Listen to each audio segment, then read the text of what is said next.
नमस्कार, मैं डॉक्टर सिमंदनी पालावत। हमारे आज के वीडियो में हम चर्चा करेंगे आनंदम की महत्ता के विषय में। भारतीय शास्त्रों में जीवन का जो अंतिम लक्ष्य है या जीवन का जो एक महत्वपूर्ण लक्ष्य है वो बताया गया है चिर आनंद की प्राप्ति।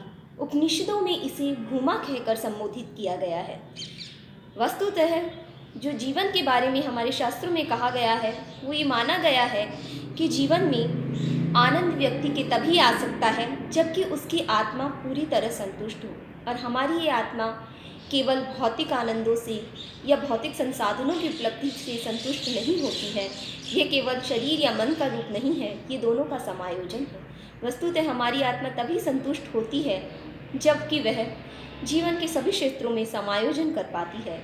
इसे ही चिर आनंद कहा गया है, यानी कि आत्मा का सभी प्रकार से संतुष्ट हो जाना। रूसी विद्वान डोस्तोवस्की, जिन्होंने कि क्राइम एंड पनिशमेंट नामक पुस्तक की रचना की थी, अपनी मृत्यु दंड के अंतिम क्षणों में उन्होंने कहा अपने भ्राता से, जो कि उनके मृत्यु के इन क्षणों में दुखी होने लगे थे, brother, life is about happiness. भ्राता, ये जीवन सुख के लिए या आनंद के लिए है। ये आनंद पूरी तरह एक सकारात्मक अवधारणा है। ये मनुष्य को सब प्रकार से संतुष्ट करने वाली अवधारणा है। इसके जीवन में सभी पहलुओं से देखा जाए तो जीवन के सभी पहलुओं में इसकी महत्ता है, चाहे वह मनोवैज्ञानिक हो, आर्थिक हो, सामाजिक हो, राष्ट्रीय हो, अंतर्राष्ट्रीय हो, प्रकृति के क्षेत्र में हो। इस प्रकार से सभी क्षेत्रों में संतुष्टि का नाम है।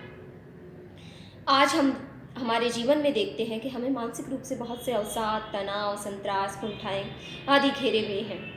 और भारत में या अंतर्राष्ट्रीय रूप से भी हम देखें तो जो मानसिक बीमारियां हैं वो शारीरिक बीमारियों के समान ही मनुष्य को कष्टप्रद होती है। इन जो मानसिक अवसाद है उनसे निकलने का एक जो सबसे अच्छा प्रयास है वो है आनंद। आनंद जब हम किसी व्यक्ति को कुछ देते हैं या प्रदान करते हैं तो जो उससे हमें संतुष्टि होती है वो समस्त भौतिक सुख सुविधाओं से मिलने वाली संतुष्टि से अधिक होती है। यदि हम किसी फिल्म को देखते हैं, कोई मनोरंजक वीडियो देखते हैं या कोई मनोरंजक धारावाहिक देखते हैं या कोई भी हमारे टीवी पर मनोरंजक कार्यक्रम देखते हैं तो वो हमें क्षणिक आनंद देता है। या हम कोई भौतिक संसाधन खरीदते हैं तो वो भी हमें कुछ पल का ही आनंद देता है। लेकिन किसी व्यक्ति को हम एक छोटा सा भी कार्य करके आनंद प्रदान करते हैं तो वो केवल हमें ही नहीं, उसे भी एक चिरस्थायी आनंद प्रदान करता है। और ये आनंद हमारे जीवन में सदैव के लिए प्राप्त होता है और हमें अनेक अवसाद, चिंताओं आदि से दूर करता है। इस आनंद का मनोवैज्ञानिक महत्व होने के साथ साथ सामाजिक महत्व भी है। आज हम हमारे समाज में देखते हैं कि सब और अपराधों का श्रेणियां बढ़ती जा रही हैं।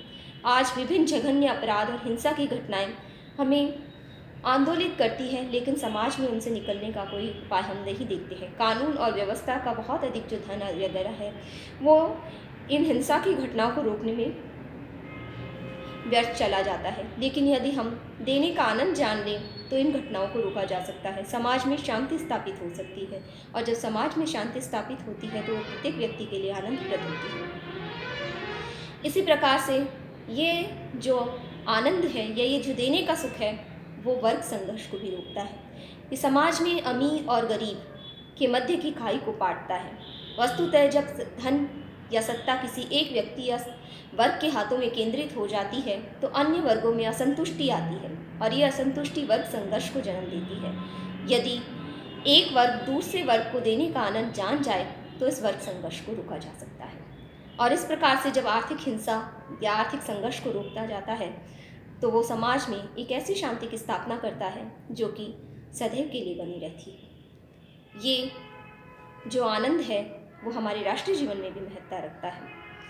किसी भी राष्ट्र के लिए आवश्यक है कि उसके नागरिक संतुष्ट रहें, क्योंकि संतुष्ट नागरिक प्रत्येक प्रकार के उत्तरदायित्वों का वहन करते हैं। वह राष्ट्र की उन्नति के लिए ऐसे नए नए कार्य कर सकते हैं जो कि एक असंतुष्ट नागरिक नहीं कर सकता है। ऐसी स्थिति में आगे आने के लिए या आगे बढ़ने के लिए उनके जो अवसर होते हैं उनकी अधिकता रहती है और वो राष्ट्र के विकास में बहुत अधिक योगदान देते हैं। हमने देखा है कि प्राय राज्यों के मध्य में भी संघर्ष चलता रहता है। किसी राज्य में जल विवाद हो या किसी भूमि को लेकर विवाद हो या अन्य विवाद हो, वो राज्यों में चलते रहते हैं।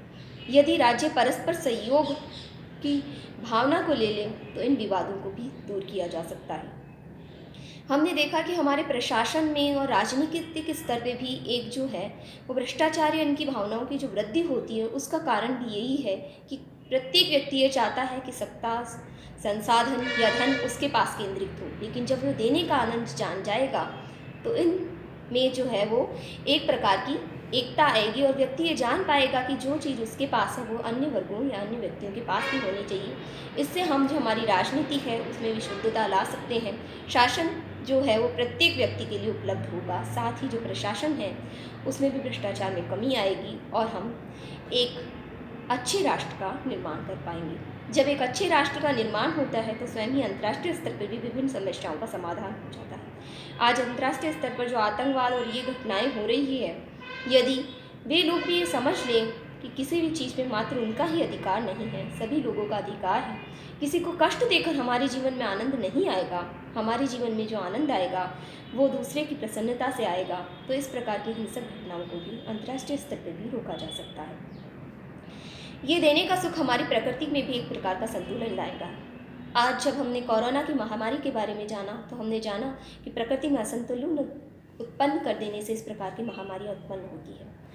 प्रकृति में प्रत्येक जीव को जीने का अधिकार है। जब हम जान जाते हैं कि केवल मनुष्य ही नहीं, प्रकृति के अन्य जीव भी इस प्रकृति जो है वो इसी प्रकृति की संतान है, तो हम उन्हें भी देने का सुख मानते हैं। हम उन भी जीवों की रक्षा में उसी प्रकार संलग्न होते हैं जिस प्रकार हम मानव जीव की रक्षा में होते हैं। जब हम इन जीवों की रक्षा में संलग्न होते हैं तो हम एक देने का सुख प्राप्त करते हैं। इससे प्रकृति में संतुलन बना रहता है।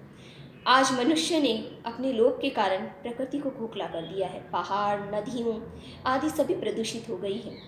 जब हम एक निश्चित मात्रा में इन संसाधनों का प्रयोग करेंगे तो प्रदूषण की ये समस्या बहुत अधिक मात्रा में नियंत्रित हो पाएगी।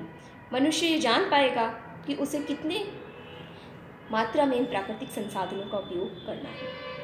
इसी प्रकार से जब हम ये देने का सुख देखेंगे या हम इस आनंद की प्राप्ति करेंगे तो हम अन्य समस्याओं पर भी निजात पा सकेंगे।